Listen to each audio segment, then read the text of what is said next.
The Legend of Sleepy Hollow, by Washington Irving. Found among the papers of the late Diedrich Knickerbocker. A pleasing land of drowsy head it was, of dreams that wave before the half-shut eye, and of gay castles in the clouds that pass, for ever flushing round a summer sky. Castle of indolence in the bosom of one of those spacious coves which indent the eastern shore of the Hudson, at that broad expansion of the river denominated by the ancient Dutch navigators the Tappan Zee, and where they always prudently shortened sail and implored the protection of St. Nicholas when they crossed. There lies a small market town or rural port, which by some is called Greensborough, but which is more generally and properly known by the name of Towery Town. This name was given, we are told, in former days, by the good housewives of the adjacent country, from the inveterate propensity of their husbands to linger about the village tavern on market days. Be that as it may, I do not vouch for the fact, but merely advert to it, for the sake of being precise and authentic. Not far from this village, perhaps about 2 miles, there is a little valley or rather lap of land among high hills, which is one of the quietest places in the whole world.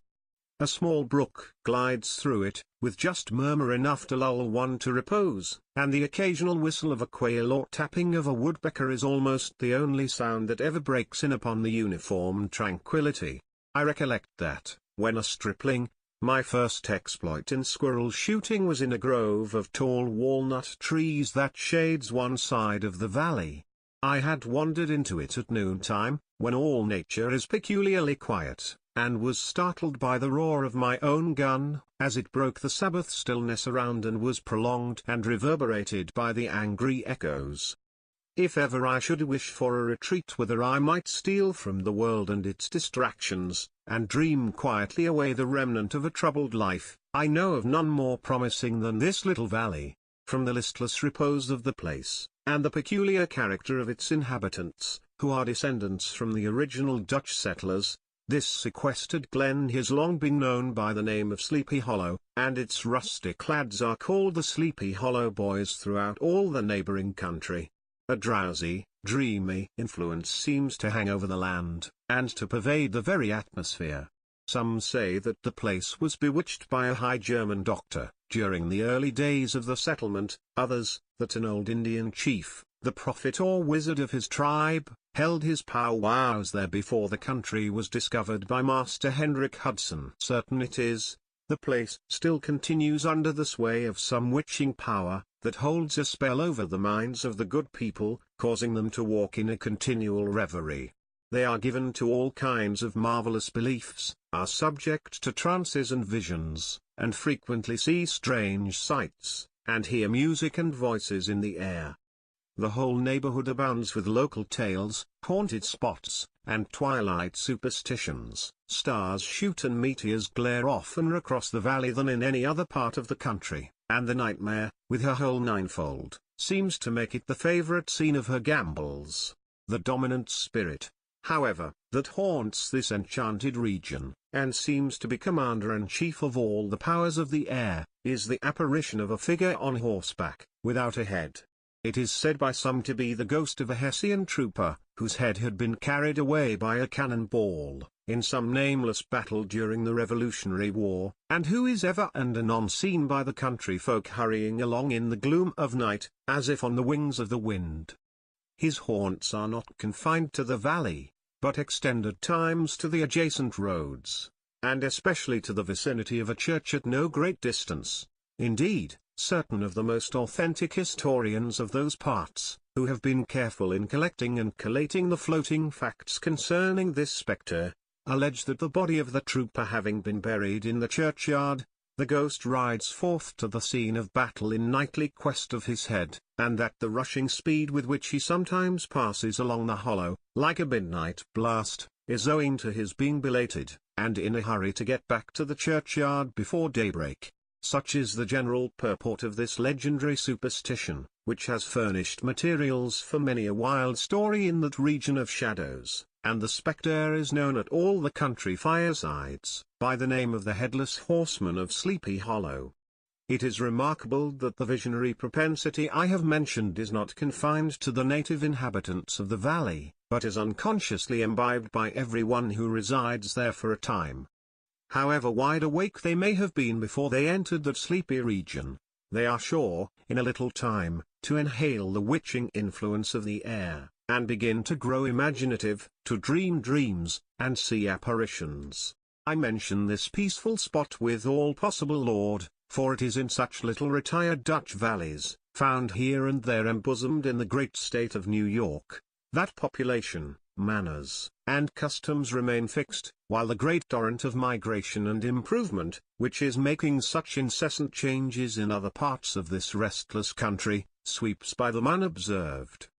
They are like those little nooks of still water, which border a rapid stream, where we may see the straw and bubble riding quietly at anchor, or slowly revolving in their mimic harbour, undisturbed by the rush of the passing current. Though many years have elapsed since I trod the drowsy shades of Sleepy Hollow, yet I question whether I should not still find the same trees and the same families vegetating in its sheltered bosom, in this by-place of nature their abode, in a remote period of American history, that is to say, some 30 years since. A worthy wight of the name of Ichabod Crane, who sojourned, or, as he expressed it, tarried, in Sleepy Hollow, for the purpose of instructing the children of the vicinity.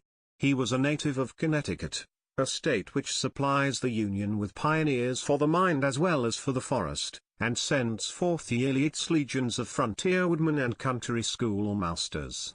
The cognomen of Crane was not inapplicable to his person.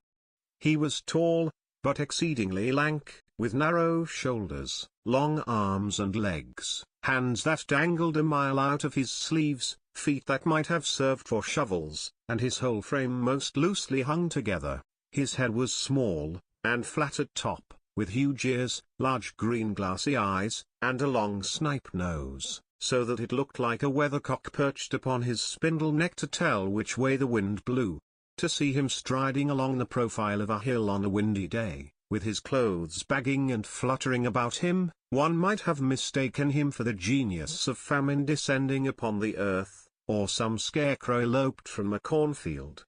His schoolhouse was a low building of one large room, rudely constructed of logs, the windows partly glazed, and partly patched with leaves of old copy books. It was most ingeniously secured at vacant hours, by a withe twisted in the handle of the door, and stakes set against the window shutters, so that though a thief might get in with perfect ease, he would find some embarrassment in getting out, an idea most probably borrowed by the architect, Joost van Outen, from the mystery of an eel pot. The schoolhouse stood in a rather lonely but pleasant situation, just at the foot of a woody hill, with a brook running close by, and a formidable birch tree growing at one end of it. From hence the low murmur of his pupils' voices, conning over their lessons, might be heard in a drowsy summer's day, like the hum of a beehive, interrupted now and then by the authoritative voice of the master, in the tone of menace or command, or, peradventure, by the appalling sound of the birch, as he urged some tardy loiterer along the flowery path of knowledge. Truth to say, he was a conscientious man, and ever bore in mind the golden maxim, spare the rod and spoil the child. Ichabod Crane's scholars certainly were not spoiled. I would not have it imagined, however, that he was one of those cruel potentates of the school who joy in the smart of their subjects. On the contrary, he administered justice with discrimination rather than severity, taking the burden off the backs of the weak, and laying it on those of the strong. Your mere puny stripling, that winced at the least flourish of the rod, was passed by with indulgence, but the claims of justice were satisfied by inflicting a double portion on some little tough wrong-headed, broad-skirted Dutch urchin, who sulked and swelled and grew dogged and sullen beneath the birch. All this he called doing his duty by their parents, and he never inflicted a chastisement without following it by the assurance, so consolatory to the smarting urchin, that he would remember it and thank him for it the longest day he had to live. When school hours were over, he was even the companion and playmate of the larger boys, and on holiday afternoons would convoy some of the smaller ones home, who happened to have pretty sisters, or good housewives for mothers, noted for the comforts of the cupboard. Indeed, it behooved him to keep on good terms with his pupils. The revenue arising from his school was small, and would have been scarcely sufficient to furnish him with daily bread, for he was a huge feeder, and, though lank, had the dilating powers of an anaconda. But to help out his maintenance, he was, according to country custom in those parts, boarded and lodged at the houses of the farmers whose children he instructed. With these he lived successively a week at a time, thus going the rounds of the neighborhood, with all his worldly effects tied up in a cotton handkerchief. That all this might not be too onerous on the purses of his rustic patrons, who are apt to consider the costs of schooling a grievous burden, and schoolmasters as mere drones, he had various ways of rendering himself both useful and agreeable. He assisted the farmers occasionally in the lighter labors of their farms, helped to make hay, mended the fences, took the horses to water, drove the cows from pasture, and cut wood for the winter fire. He laid aside, too, all the dominant dignity and absolute sway with which he lauded it in his little empire, the school, and became wonderfully gentle and ingratiating. He found favor in the eyes of the mothers by petting the children, particularly the youngest, and like the lion bold, which whilom so magnanimously the lamb did hold, he would sit with a child on one knee, and rock a cradle with his foot for whole hours together. In addition to his other vocations, he was the singing master of the neighborhood, and picked up many bright shillings by instructing the young folks in psalmody. It was a matter of no little vanity to him on Sundays, to take his station in front of the church gallery, with a band of chosen singers, where, in his own mind, he completely carried away the palm from the parson. Certain it is, his voice resounded far above all the rest of the congregation, and there are peculiar quavers still to be heard in that church, and which may even be heard half a mile off, quite to the opposite side of the mill pond, on a still Sunday morning, which are said to be legitimately descended from the nose of Ichabod Crane. Thus, by divers little makeshifts, in that ingenious way which is commonly denominated by hook and by crook, the worthy pedagogue got on tolerably enough, and was thought, by all who understood nothing of the labor of head work, to have a wonderfully easy life of it. The schoolmaster is generally a man of some importance in the female circle of a rural neighborhood, being considered a kind of idle, gentlemanlike personage, of vastly superior taste and accomplishments to the rough country swains, and, indeed, inferior in learning only to the parson. His appearance, therefore, is apt to occasion some little stir at the tea-table of a farmhouse, and the addition of a supernumerary dish of cakes or sweetmeats, or, peradventure, the parade of a silver teapot.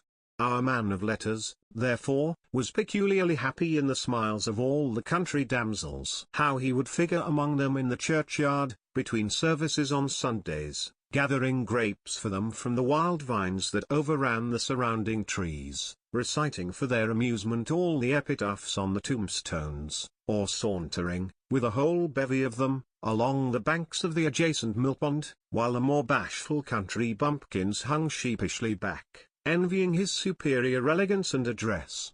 From his half-itinerant life, also, he was a kind of travelling gazette, carrying the whole budget of local gossip from house to house, so that his appearance was always greeted with satisfaction. He was, moreover, esteemed by the women as a man of great erudition, for he had read several books quite through, and was a perfect master of Cotton Mather's History of New England Witchcraft, in which, by the way, he most firmly and potently believed.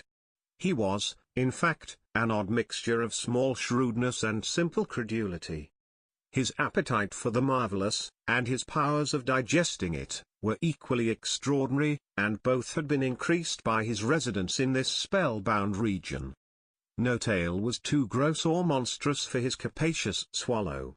It was often his delight, after his school was dismissed in the afternoon, to stretch himself on the rich bed of clover bordering the little brook that whimpered by his schoolhouse, and there con over old Mather's direful tales, until the gathering dusk of evening made the printed page a mere mist before his eyes. Then, as he wended his way by swamp and stream and awful woodland, to the farmhouse where he happened to be quartered, every sound of nature, at that witching hour, fluttered his excited imagination.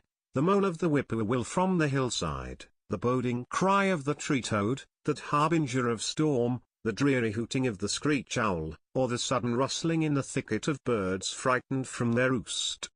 The fireflies, too, which sparkled most vividly in the darkest places, now and then startled him, as one of uncommon brightness would stream across his path, and if, by chance, a huge blockhead of a beetle came winging his blundering flight against him, the poor varlet was ready to give up the ghost, with the idea that he was struck with a witch's token.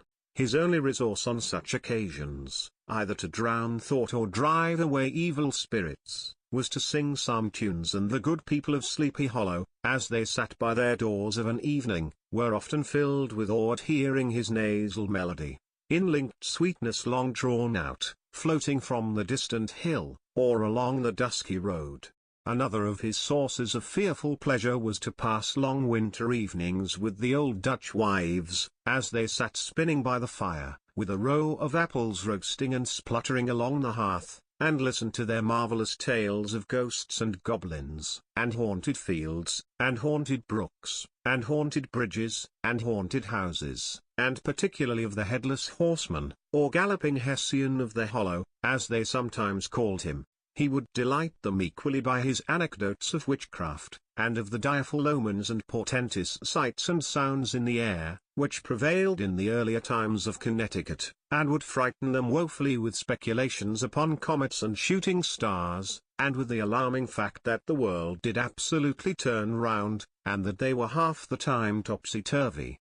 But if there was a pleasure in all this, while snugly cuddling in the chimney corner of a chamber that was all of a ruddy glow from the crackling wood fire, and where, of course, no spectre dared to show its face, it was dearly purchased by the terrors of his subsequent walk homewards.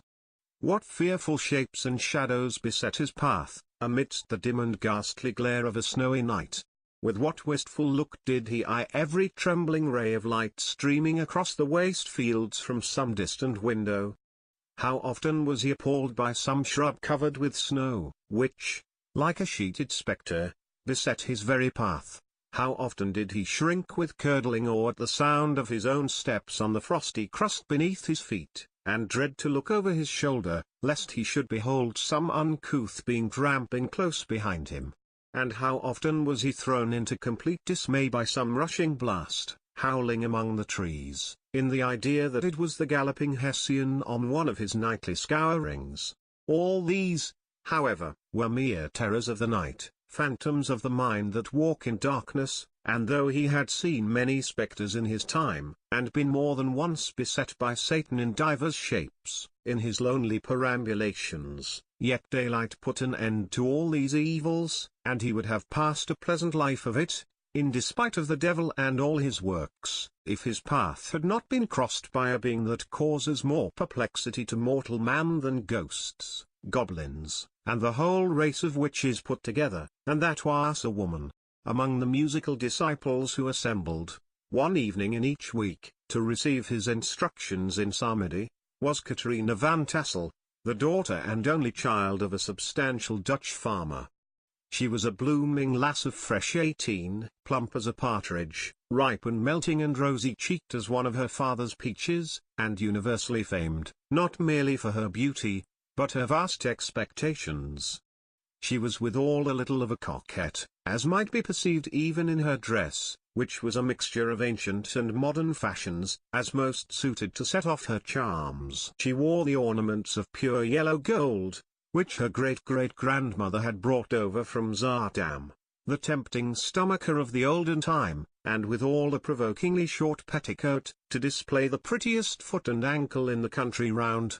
Ichabod Crane had a soft and foolish heart towards the sex, and it is not to be wondered at that so tempting a morsel soon found favour in his eyes, more especially after he had visited her in her paternal mansion. Old Baltus Van Tassel was a perfect picture of a thriving, contented, liberal-hearted farmer. He seldom, it is true, sent either his eyes or his thoughts beyond the boundaries of his own farm, but within those everything was snug, happy and well conditioned. He was satisfied with his wealth, but not proud of it, and piqued himself upon the hearty abundance, rather than the style in which he lived. His stronghold was situated on the banks of the Hudson, in one of those green, sheltered, fertile nooks in which the Dutch farmers are so fond of nestling. A great elm tree spread its broad branches over it, at the foot of which bubbled up a spring of the softest and sweetest water, in a little well formed of a barrel, and then stole sparkling away through the grass, to a neighboring brook, that babbled along among alders and dwarf willows.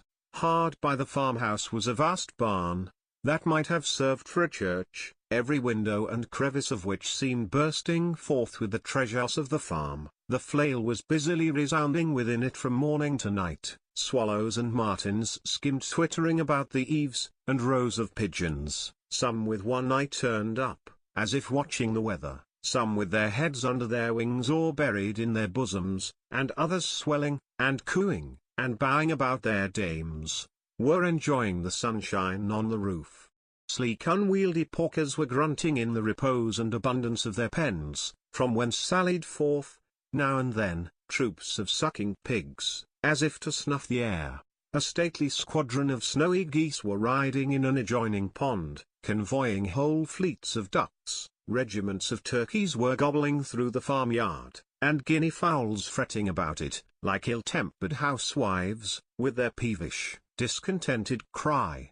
Before the barn door strutted the gallant cock, that pattern of a husband, a warrior and a fine gentleman, clapping his burnished wings and crowing in the pride and gladness of his heart, sometimes tearing up the earth with his feet, and then generously calling his ever-hungry family of wives and children to enjoy the rich morsel which he had discovered.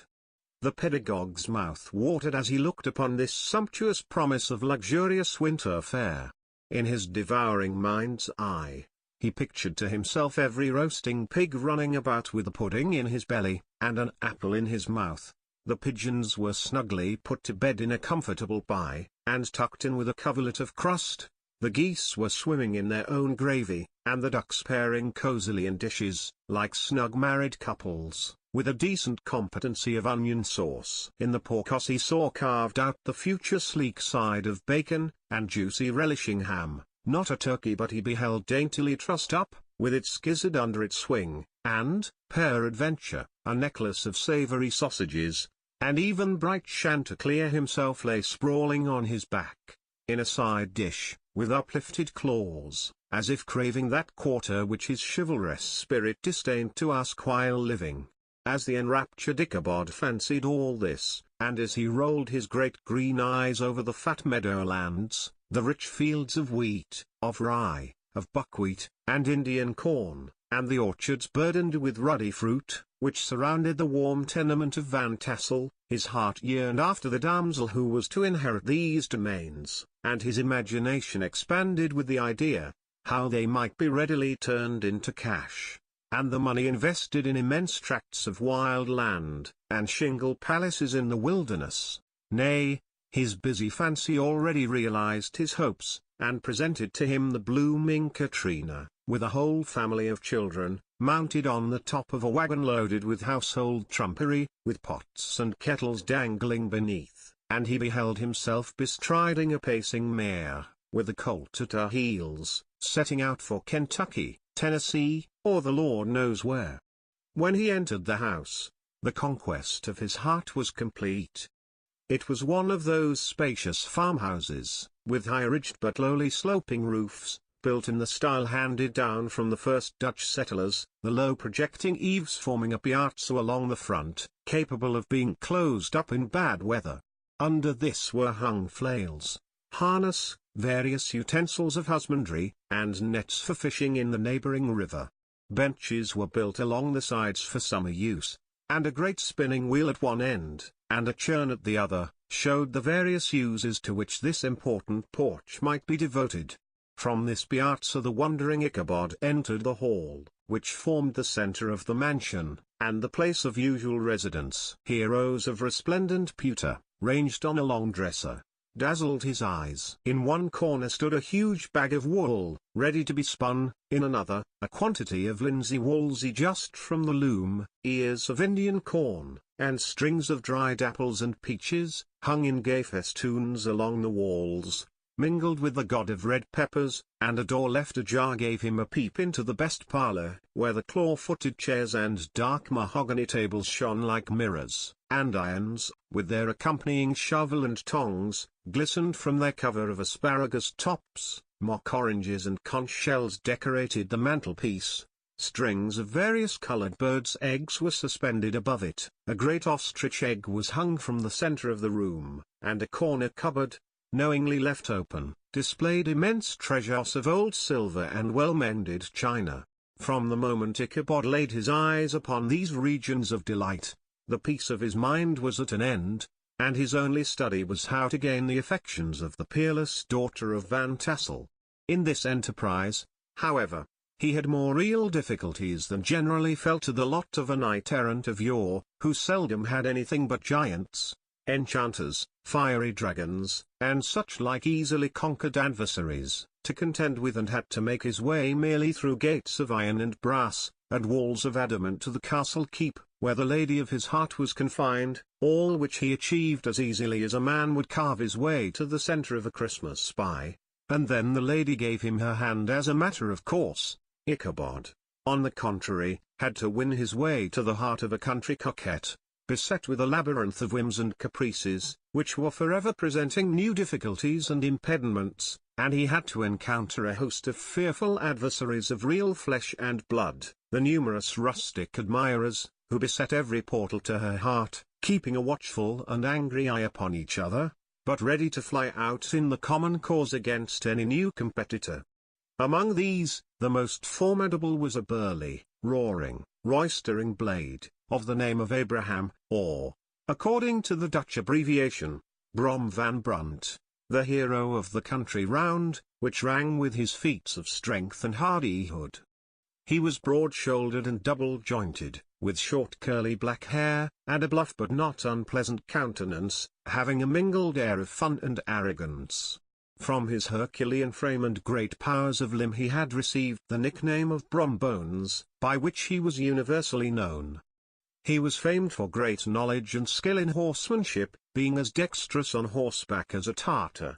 He was foremost at all races and cockfights, and, with the ascendancy which bodily strength always acquires in rustic life, was the umpire in all disputes, setting his hat on one side, and giving his decisions with an air and tone that admitted of no gainsay or appeal.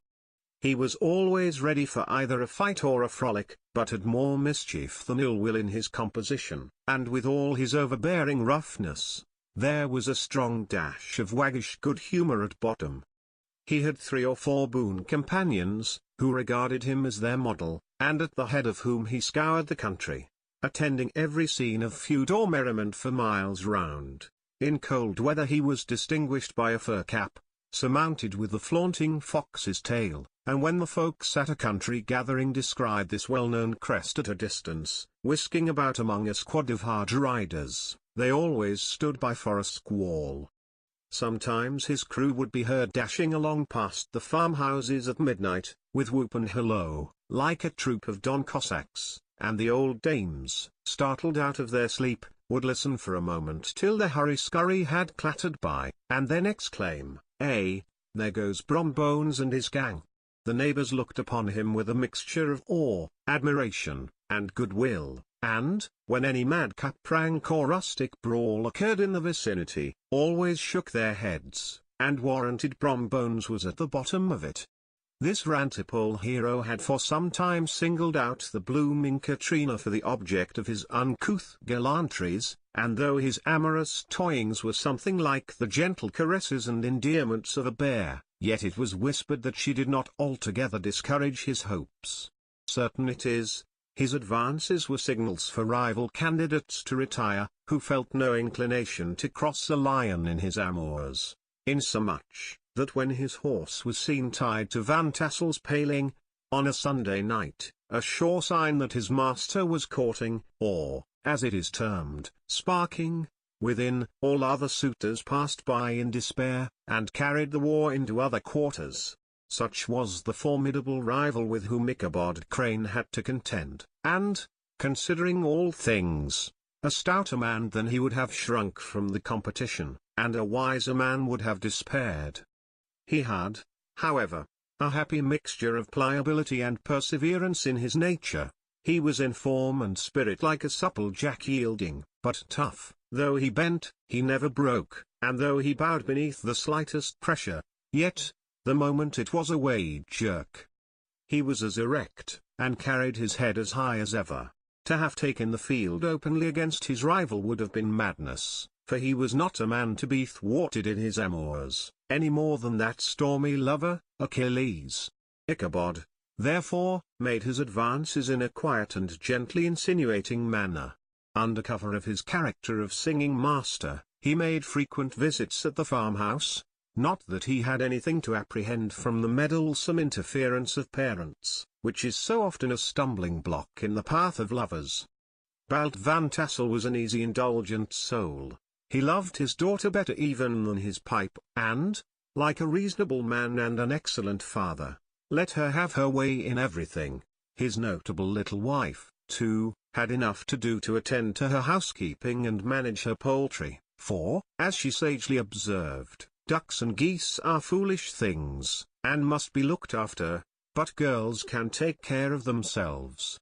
Thus, while the busy dame bustled about the house, or plied her spinning wheel at one end of the piazza, honest Balt would sit smoking his evening pipe at the other, watching the achievements of a little wooden warrior, who, armed with a sword in each hand, was most valiantly fighting the wind on the pinnacle of the barn. In the meantime, Ichabod would carry on his suit with the daughter by the side of the spring under the great elm, or sauntering along in the twilight, that hour so favourable to the lover's eloquence. I profess not to know how women's hearts are wooed and won. To me they have always been matters of riddle and admiration. Some seem to have but one vulnerable point, or door of access, while others have 1,000 avenues, and may be captured in 1,000 different ways. It is a great triumph of skill to gain the former, but a still greater proof of generalship to maintain possession of the latter, for man must battle for his fortress at every door and window. He who wins 1,000 common hearts is therefore entitled to some renown, but he who keeps undisputed sway over the heart of a coquette is indeed a hero. Certain it is, this was not the case with the redoubtable Brom Bones, and from the moment Ichabod Crane made his advances, the interests of the former evidently declined. His horse was no longer seen tied to the palings on Sunday nights, and a deadly feud gradually arose between him and the preceptor of Sleepy Hollow. Brom, who had a degree of rough chivalry in his nature, would fain have carried matters to open warfare and have settled their pretensions to the lady, according to the mode of those most concise and simple reasoners, the knights-errant of yore, by single combat. But Ichabod was too conscious of the superior might of his adversary to enter the lists against him. He had overheard a boast of Bones, that he would double the schoolmaster up, and lay him on a shelf of his own schoolhouse, and he was too wary to give him an opportunity. There was something extremely provoking in this obstinately pacific system. It left Brom no alternative but to draw upon the funds of rustic waggery in his disposition, and to play off boorish practical jokes upon his rival. Ichabod became the object of whimsical persecution to Bones and his gang of rough riders. They harried his hitherto peaceful domains, smoked out his singing school by stopping up the chimney, broke into the schoolhouse at night, in spite of its formidable fastenings of withe and window stakes, and turned everything topsy-turvy, so that the poor schoolmaster began to think all the witches in the country held their meetings there. But what was still more annoying, Brom took all opportunities of turning him into ridicule in presence of his mistress, and hid a scoundrel dog whom he taught to whine in the most ludicrous manner, and introduced as a rival of Ichabod's, to instruct her in psalmody. In this way matters went on for some time, without producing any material effect on the relative situations of the contending powers. On a fine autumnal afternoon, Ichabod, in pensive mood, sat enthroned on the lofty stool from whence he usually watched all the concerns of his little literary realm. In his hand he swayed a ferule, that sceptre of despotic power. The birch of justice reposed on 3 nails behind the throne, a constant terror to evildoers. while on the desk before him might be seen sundry contraband articles and prohibited weapons, detected upon the persons of idle urchins, such as half-munched apples, pop-guns, whirligigs, fly-cages, and whole legions of rampant little paper gamecocks. Apparently there had been some appalling act of justice recently inflicted, for his scholars were all busily intent upon their books, or slyly whispering behind them with one eye kept upon the master, and a kind of buzzing stillness reigned throughout the schoolroom. It was suddenly interrupted by the appearance of a negro in tow-cloth jacket and trousers, a round-crowned fragment of a hat, like the cap of Mercury, and mounted on the back of a ragged, wild, half-broken colt, which he managed with a rope by way of halter.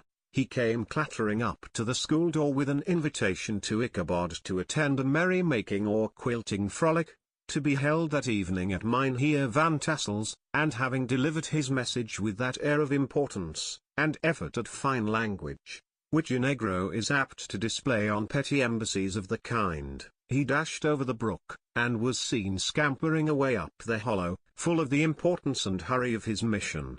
All was now bustle and hubbub in the late quiet schoolroom. The scholars were hurried through their lessons without stopping at trifles. Those who were nimble skipped over half with impunity, and those who were tardy had a smart application now and then in the rear, to quicken their speed or help them over a tall word.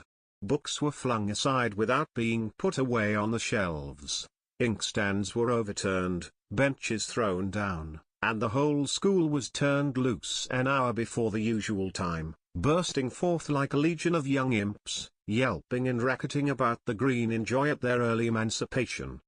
The gallant Ichabod now spent at least an extra half-hour at his toilet, brushing and furbishing up his best, and indeed only suit of rusty black, and arranging his locks by a bit of broken looking-glass that hung up in the schoolhouse, that he might make his appearance before his mistress in the true style of a cavalier. He borrowed a horse from the farmer with whom he was domiciliated, a choleric old Dutchman of the name of Hans van Ripper, and, thus gallantly mounted, issued forth like a knight-errant in quest of adventures. But it is meet I should, in the true spirit of romantic story, give some account of the looks and equipments of my hero and his steed. The animal he bestrode was a broken-down plough horse, that had outlived almost everything but its viciousness. He was gaunt and shagged, with a ewe-neck, and a head like a hammer. His rusty mane and tail were tangled and knotted with burrs. One eye had lost its pupil, and was glaring and spectral, but the other had the gleam of a genuine devil in it. Still he must have had fire and metal in his day, if we may judge from the name he bore of Gunpowder. He had, in fact, been a favourite steed of his master's, the choleric Van Ripper, who was a furious rider, and had infused, very probably, some of his own spirit into the animal. For, old and broken down as he looked, there was more of the lurking devil in him than in any young filly in the country. Ichabod was a suitable figure for such a steed. He rode with short stirrups, which brought his knees nearly up to the pommel of the saddle. His sharp elbows stuck out like grasshoppers. He carried his whip perpendicularly in his hand, like a sceptre, and as his horse jogged on, the motion of his arms was not unlike the flapping of a pair of wings. A small wool hat rested on the top of his nose, for so his scanty strip of forehead might be called, and the skirts of his black coat fluttered out almost to the horse's tail. Such was the appearance of Ichabod and his steed as they shambled out of the gate of Hans van Ripper, and it was altogether such an apparition as is seldom to be met with in broad daylight. It was, as I have said, a fine autumnal day. The sky was clear and serene, and nature wore that rich and golden livery which we always associate with the idea of abundance. The forests had put on their sober brown and yellow, while some trees of the tenderer kind had been nipped by the frosts into brilliant dyes of orange, purple, and scarlet. Streaming files of wild ducks began to make their appearance high in the air. The bark of the squirrel might be heard from the groves of beech and hickory nuts, and the pensive whistle of the quail at intervals from the neighbouring stubble field. The small birds were taking their farewell banquets. In the fullness of their revelry, they fluttered, chirping and frolicking from bush to bush, and tree to tree, capricious from the very profusion and variety all round them. There was the honest cock-robin, the favourite game of stripling sportsmen, with its loud querulous note, and the twittering blackbirds flying in sable clouds, and the golden-winged woodpecker with his crimson crest, his broad black gorget, and splendid plumage, and the cedar bird, with its red-tipped wings and yellow-tipped tail and its little Monteiro cap of feathers, and the blue jay, that noisy coxcomb, in his gay light blue coat and white underclothes, screaming and chattering, nodding and bobbing and bowing, and pretending to be on good terms with every songster of the grove. As Ichabod jogged slowly on his way, his eye, ever open to every symptom of culinary abundance, ranged with delight over the treasures of jolly autumn.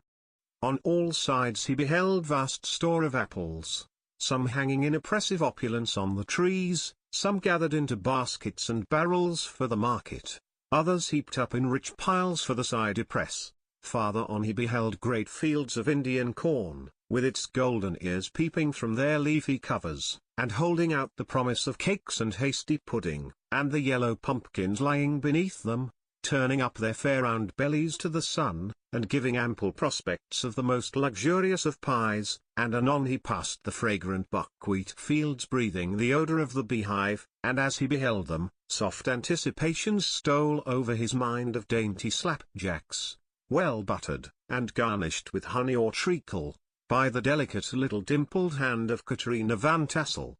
Thus feeding his mind with many sweet thoughts and sugared suppositions, he journeyed along the sides of a range of hills which look out upon some of the goodliest scenes of the mighty Hudson. The sun gradually wheeled his broad disk down in the west. The wide bosom of the Tappan Zee lay motionless and glassy, excepting that here and there a gentle undulation waved and prolonged the blue shadow of the distant mountain. A few amber clouds floated in the sky, without a breath of air to move them. The horizon was of a fine golden tint, changing gradually into a pure apple green, and from that into the deep blue of the mid-heaven. A slanting ray lingered on the woody crests of the precipices that overhung some parts of the river, giving greater depth to the dark grey and purple of their rocky sides. A sloop was loitering in the distance, dropping slowly down with the tide, her sail hanging uselessly against the mast, and as the reflection of the sky gleamed along the still water, it seemed as if the vessel was suspended in the air. It was toward evening that Ichabod arrived at the castle of the Heer Van Tassel, which he found thronged with the pride and flower of the adjacent country. Old farmers, a spare leathern-faced race, in homespun coats and breeches, blue stockings, huge shoes, and magnificent pewter buckles. Their brisk, withered little dames, in close-crimped caps, long-waisted short gowns, homespun petticoats, with scissors and pincushions, and gay calico pockets hanging on the outside. Buxom lasses, almost as antiquated as their mothers, excepting where a straw hat, a fine ribbon, or perhaps a white frock, gave symptoms of city innovation. The sons, in short square-skirted coats, with rows of stupendous brass buttons, and their hair generally queued in the fashion of the times, especially if they could procure an eel skin for the purpose, it being esteemed throughout the country as a potent nourisher and strengthener of the hair. Brombones, however, was the hero of the scene, having come to the gathering on his favourite steed Daredevil, a creature, like himself, full of mettle and mischief, and which no one but himself could manage. He was, in fact, noted for preferring vicious animals, given to all kinds of tricks which kept the rider in constant risk of his neck, for he held a tractable, well-broken horse as unworthy of a lad of spirit. Fain would I pause to dwell upon the world of charms that burst upon the enraptured gaze of my hero, as he entered the state parlour of Van Tassel's mansion.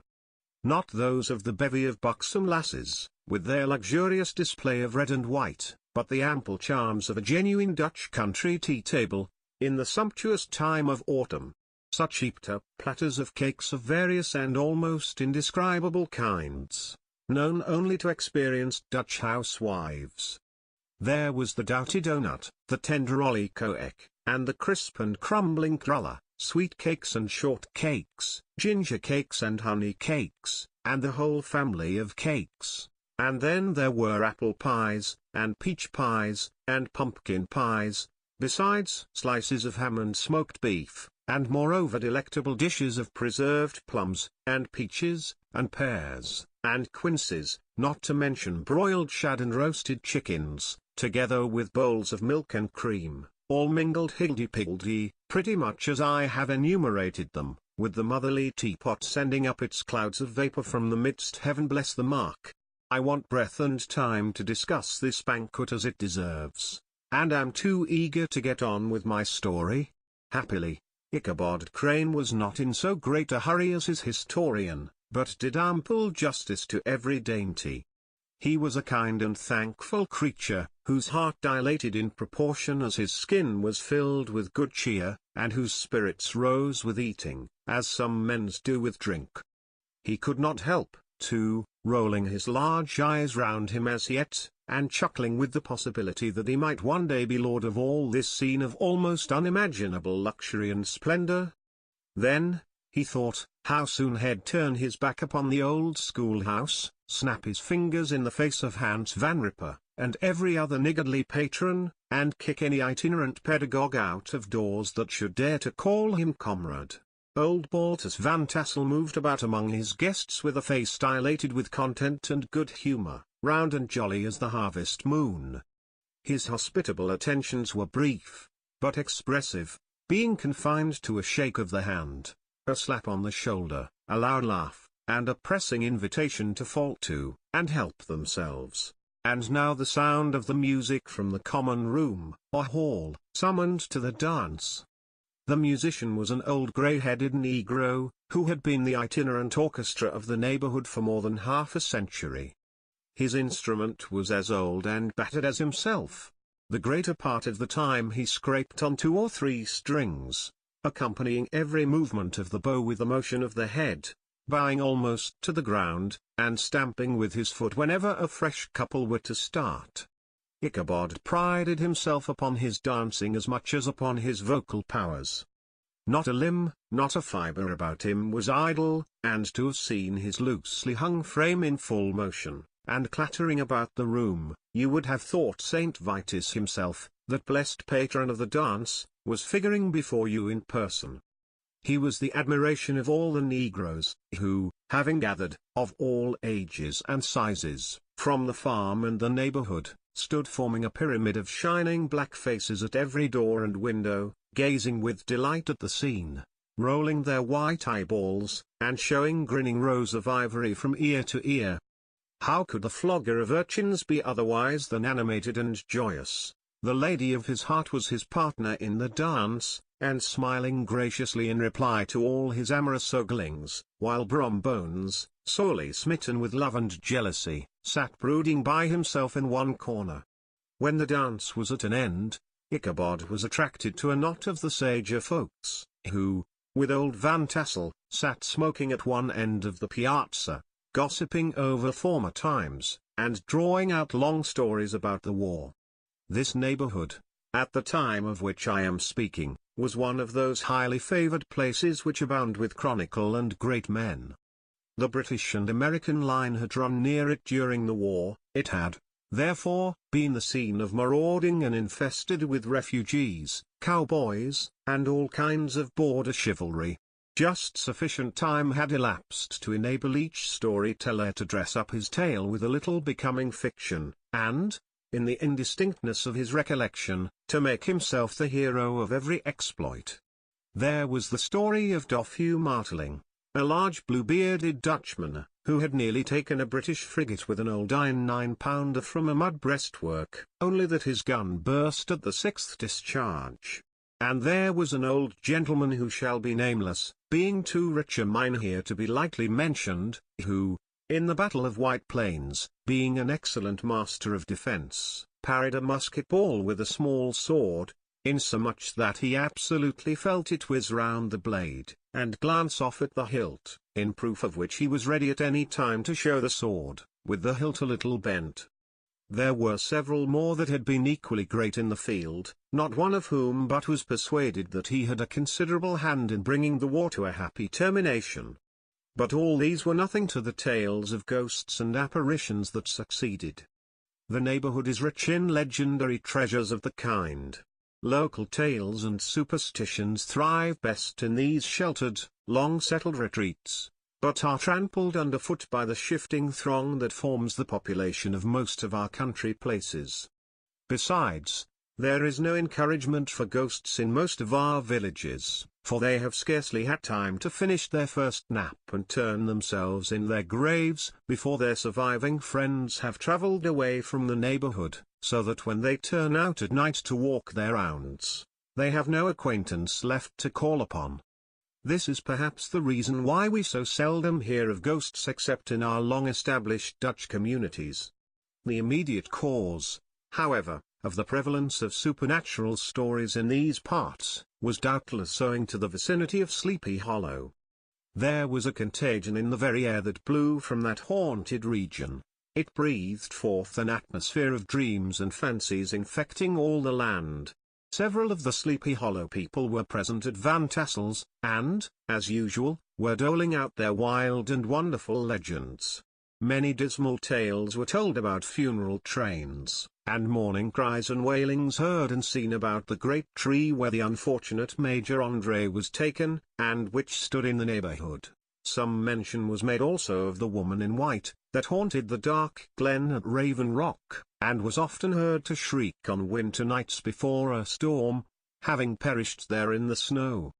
The chief part of the stories, however, turned upon the favorite spectre of Sleepy Hollow, the Headless Horseman, who had been heard several times of late, patrolling the country, and, it was said, tethered his horse nightly among the graves in the churchyard.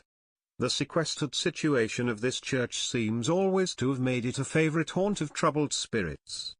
It stands on a knoll, surrounded by locust trees and lofty elms, from among which its decent, whitewashed walls shine modestly forth, like Christian purity beaming through the shades of retirement. A gentle slope descends from it to a silver sheet of water, bordered by high trees, between which, peeps may be caught at the blue hills of the Hudson. To look upon its grass-grown yard, where the sunbeams seem to sleep so quietly, one would think that there at least the dead might rest in peace. On one side of the church extends a wide woody dell, along which raves a large brook among broken rocks and trunks of fallen trees. Over a deep black part of the stream, not far from the church, was formerly thrown a wooden bridge. The road that led to it, and the bridge itself, were thickly shaded by overhanging trees, which cast a gloom about it, even in the daytime, but occasioned a fearful darkness at night. Such was one of the favorite haunts of the Headless Horseman, and the place where he was most frequently encountered. The tale was told of old Brouwer, a most heretical disbeliever in ghosts, how he met the horseman returning from his foray into Sleepy Hollow, and was obliged to get up behind him, how they galloped over bush and brake, over hill and swamp, until they reached the bridge, when the horseman suddenly turned into a skeleton, threw old Brouwer into the brook, and sprang away over the treetops with a clap of thunder. This story was immediately matched by a thrice marvelous adventure of Brom Bones, who made light of the galloping Hessian as an arrant jockey. He affirmed that on returning one night from the neighboring village of Sing Sing, he had been overtaken by this midnight trooper, that he had offered to race with him for a bowl of punch, and should have won it too, for Daredevil beat the goblin horse All Hollow, but just as they came to the church bridge, the Hessian bolted, and vanished in a flash of fire. All these tales, told in that drowsy undertone with which men talk in the dark, the countenances of the listeners only now and then receiving a casual gleam from the glare of a pipe, sank deep in the mind of Ichabod. He repaid them in kind with large extracts from his invaluable author, Cotton Mather, and added many marvelous events that had taken place in his native state of Connecticut, and fearful sights which he had seen in his nightly walks about Sleepy Hollow. The revel now gradually broke up. The old farmers gathered together their families in their wagons, and were heard for some time rattling along the hollow roads, and over the distant hills. some of the damsels mounted on pillions behind their favorite swains, and their light-hearted laughter, mingling with the clatter of hoofs, echoed along the silent woodlands, sounding fainter and fainter, until they gradually died away, and the late scene of noise and frolic was all silent and deserted. Ichabod only lingered behind, according to the custom of country lovers, to have a tete-a-tete with the heiress, fully convinced that he was now on the high road to success. What passed at this interview I will not pretend to say, for in fact I do not know. Something, however, I fear me, must have gone wrong, for he certainly sallied forth, after no very great interval, with an air quite desolate and chapfallen. Oh, these women! These women! Could that girl have been playing off any of her coquettish tricks? Was her encouragement of the poor pedagogue all a mere sham to secure her conquest of his rival? Heaven only knows, not I.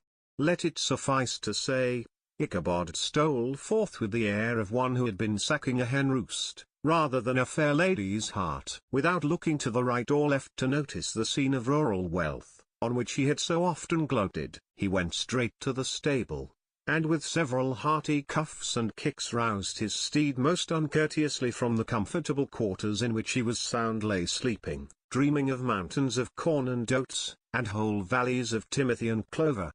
It was the very witching time of night that Ichabod, heavy-hearted and crestfallen, pursued his travels homewards, along the sides of the lofty hills which rise above Tarrytown, and which he had traversed so cheerily in the afternoon. The hour was as dismal as himself. Far below him the Tappan Zee spread its dusky and indistinct waste of waters, with here and there the tall mast of a sloop, riding quietly at anchor under the land. In the dead hush of midnight, he could even hear the barking of the watchdog from the opposite shore of the Hudson, but it was so vague and faint as only to give an idea of his distance from this faithful companion of man. Now and then, too, the long-drawn crowing of a cock, accidentally awakened, would sound far, far off, from some farmhouse away among the hills, but it was like a dreaming sound in his ear. No signs of life occurred near him, but occasionally the melancholy chirp of a cricket, or perhaps the guttural twang of a bullfrog from a neighboring marsh, as if sleeping uncomfortably and turning suddenly in his bed. All the stories of ghosts and goblins that he had heard in the afternoon now came crowding upon his recollection. The night grew darker and darker, the stars seemed to sink deeper in the sky, and driving clouds occasionally hid them from his sight. He had never felt so lonely and dismal. He was, moreover, approaching the very place where many of the scenes of the ghost stories had been laid. In the center of the road stood an enormous tulip tree, which towered like a giant above all the other trees of the neighborhood, and formed a kind of landmark. Its limbs were gnarled and fantastic, large enough to form trunks for ordinary trees, twisting down almost to the earth, and rising again into the air. It was connected with the tragical story of the unfortunate André, who had been taken prisoner hard by, and was universally known by the name of Major André's tree. The common people regarded it with a mixture of respect and superstition, partly out of sympathy for the fate of its ill-starred namesake, and partly from the tales of strange sights, and doleful lamentations, told concerning it.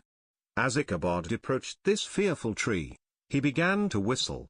He thought his whistle was answered, it was but a blast sweeping sharply through the dry branches.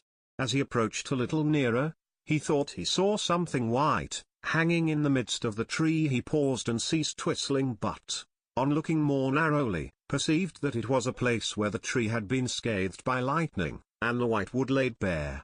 Suddenly he heard a groan, his teeth chattered, and his knees smote against the saddle. It was but the rubbing of one huge bough upon another, as they were swayed about by the breeze. He passed the tree in safety, but new perils lay before him.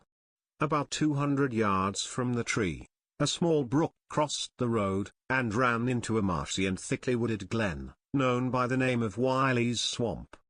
A few rough logs, laid side by side, served for a bridge over this stream. On that side of the road where the brook entered the wood, a group of oaks and chestnuts, matted thick with wild grapevines, threw a cavernous gloom over it. To pass this bridge was the severest trial. It was at this identical spot that the unfortunate André was captured, and under the cover of those chestnuts and vines were the sturdy yeomen concealed who surprised him. This has ever since been considered a haunted stream, and fearful are the feelings of the schoolboy who was to pass it alone after dark. As he approached the stream, his heart began to thump. He summoned up, however, all his resolution, gave his horse half a score of kicks in the ribs, and attempted to dash briskly across the bridge, but instead of starting forward, the perverse old animal made a lateral movement, and ran broadside against the fence. Ichabod, whose fears increased with the delay, jerked the reins on the other side, and kicked lustily with the contrary foot. It was all in vain.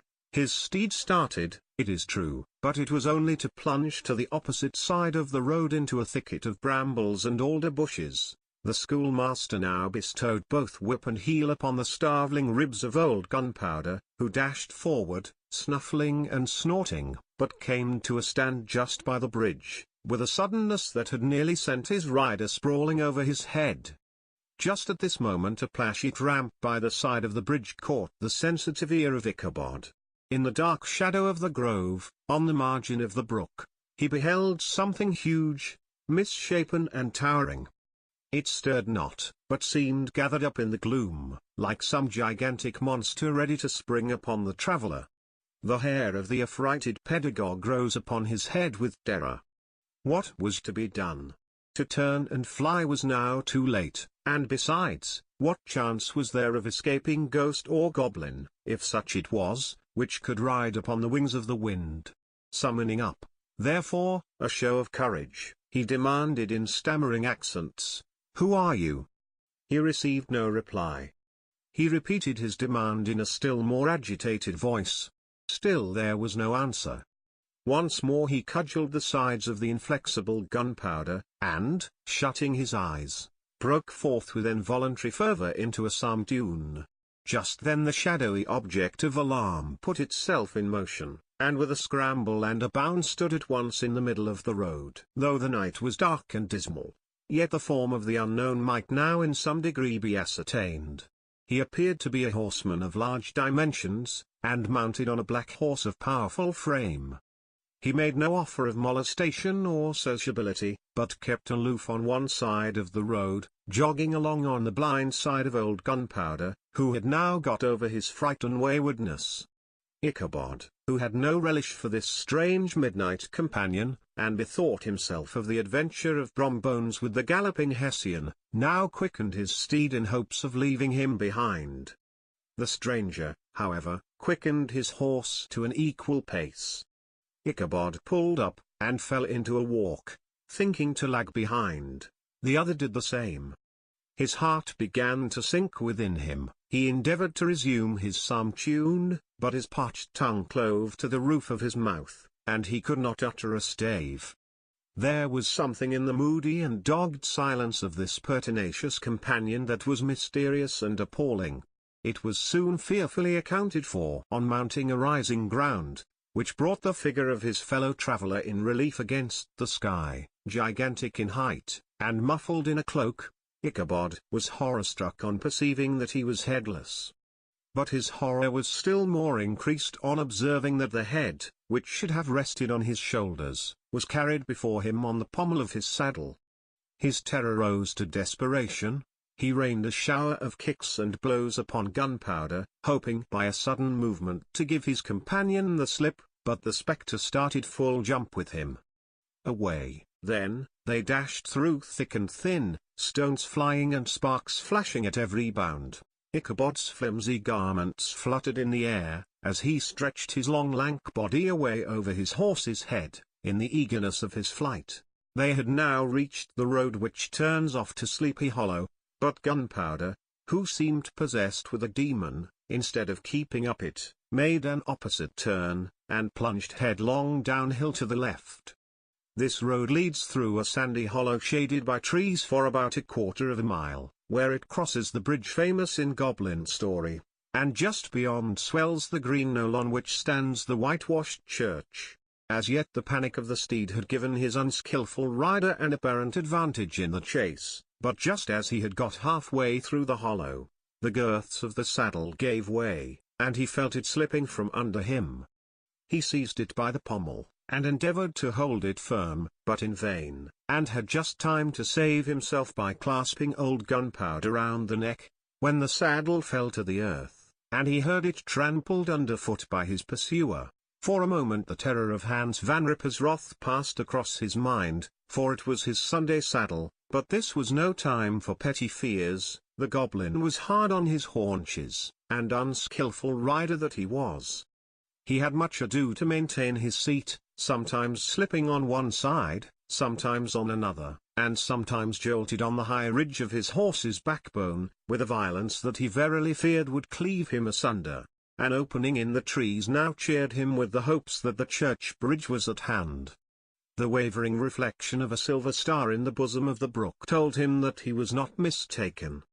He saw the walls of the church dimly glaring under the trees beyond. He recollected the place where Brom Bonner's ghostly competitor had disappeared. "If I can but reach that bridge," thought Ichabod, "I am safe." Just then he heard the black steed panting and blowing close behind him. He even fancied that he felt his hot breath. Another convulsive kick in the ribs, and old Gunpowder sprang upon the bridge. He thundered over the resounding planks. He gained the opposite side, and now Ichabod cast a look behind to see if his pursuer should vanish, according to rule, in a flash of fire and brimstone. Just then he saw the goblin rising in his stirrups, and in the very act of hurling his head at him. Ichabod endeavored to dodge the horrible missile, but too late. It encountered his cranium with a tremendous crash. He was tumbled headlong into the dust, and Gunpowder, the black steed, and the goblin rider, passed by like a whirlwind. The next morning the old horse was found without his saddle, and with the bridle under his feet, soberly cropping the grass at his master's gate.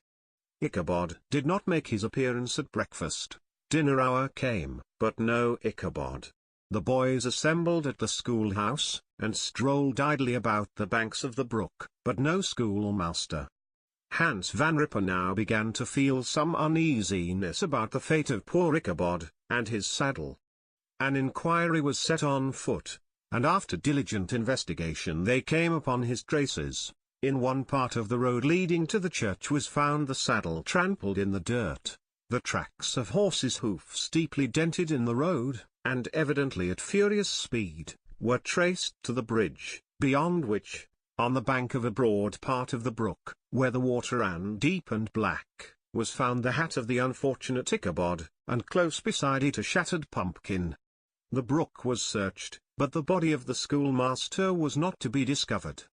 Hans Van Ripper, as executor of his estate, examined the bundle which contained all his worldly effects. They consisted of 2 shirts and a half, 2 stocks for the neck, a pair or 2 of worsted stockings, an old pair of corduroy small clothes, a rusty razor, a book of psalm tunes full of dog's ears, and a broken pitch pipe. As to the books and furniture of the schoolhouse, they belonged to the community, excepting Cotton Mather's History of Witchcraft, a New England Almanac, and a book of dreams and fortune-telling, in which last was a sheet of foolscap much scribbled and blotted in several fruitless attempts to make a copy of verses in honor of the heiress of Van Tassel. These magic books and the poetic scrawl were forthwith consigned to the flames by Hans Van Ripper, who, from that time forward, determined to send his children no more to school, observing that he never knew any good come of this same reading and writing. Whatever money the schoolmaster possessed, and he had received his quarter's pay but a day or 2 before, he must have had about his person at the time of his disappearance.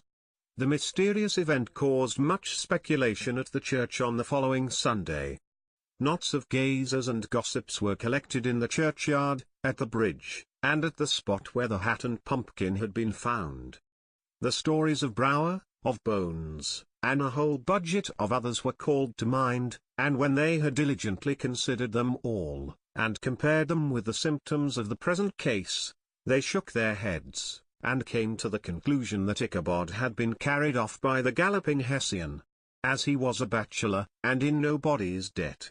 Nobody troubled his head any more about him. The school was removed to a different quarter of the hollow, and another pedagogue reigned in his stead. It is true, an old farmer, who had been down to New York on a visit several years after, and from whom this account of the ghostly adventure was received, brought home the intelligence that Ichabod Crane was still alive, that he had left the neighborhood partly through fear of the goblin and Hans Van Ripper, and partly in mortification at having been suddenly dismissed by the heiress, that he had changed his quarters to a distant part of the country, had kept school and studied law at the same time, had been admitted to the bar, turned politician, electioneered, written for the newspapers, and finally had been made a justice of the £10 court. Brombones, too, who, shortly after his rival's disappearance conducted the blooming Katrina in triumph to the altar, was observed to look exceedingly knowing whenever the story of Ichabod was related, and always burst into a hearty laugh at the mention of the pumpkin, which led some to suspect that he knew more about the matter than he chose to tell. The old country wives, however, who are the best judges of these matters, maintain to this day that Ichabod was spirited away by supernatural means, and it is a favorite story often told about the neighborhood round the winter evening fire. The bridge became more than ever an object of superstitious awe, and that may be the reason why the road has been altered of late years, so as to approach the church by the border of the mill pond. The schoolhouse being deserted soon fell to decay, and was reported to be haunted by the ghost of the unfortunate pedagogue, and the ploughboy, loitering homeward of a still summer evening, has often fancied his voice at a distance, chanting a melancholy psalm tune among the tranquil solitudes of Sleepy Hollow. Postscript found in the handwriting of Mr. Knickerbocker. The preceding tale is given almost in the precise words in which I heard it related at a corporation meeting at the ancient city of Manhattoes, at which were present many of its sagest and most illustrious burghers. The narrator was a pleasant, shabby, gentlemanly old fellow, in pepper and salt clothes, with a sadly humorous face, and one whom I strongly suspected of being poor, he made such efforts to be entertaining. When his story was concluded, there was much laughter and approbation, particularly from 2 or 3 deputy aldermen, who had been asleep the greater part of the time. There was, however, one tall, dry-looking old gentleman, with beetling eyebrows, who maintained a grave and rather severe face throughout, now and then folding his arms, inclining his head, and looking down upon the floor, as if turning a doubt over in his mind. He was one of your wary men, who never laugh but upon good grounds when they have reason and law on their side.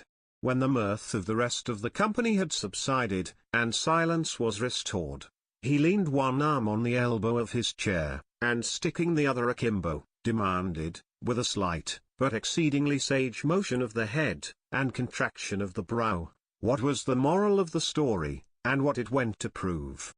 The storyteller, who was just putting a glass of wine to his lips, as a refreshment after his toils, paused for a moment, looked at his inquirer with an air of infinite deference, and, lowering the glass slowly to the table, observed that the story was intended most logically to prove that there is no situation in life but has its advantages and pleasures, provided we will but take a joke as we find it. That, therefore, he that runs races with goblin troopers is likely to have rough riding of it. Ergo, for a country schoolmaster to be refused the hand of a Dutch heiress is a certain step to high preferment in the state. The cautious old gentleman knit his brows tenfold closer after this explanation, being sorely puzzled by the ratiocination of the syllogism, while, methought, the one in pepper and salt eyed him with something of a triumphant leer.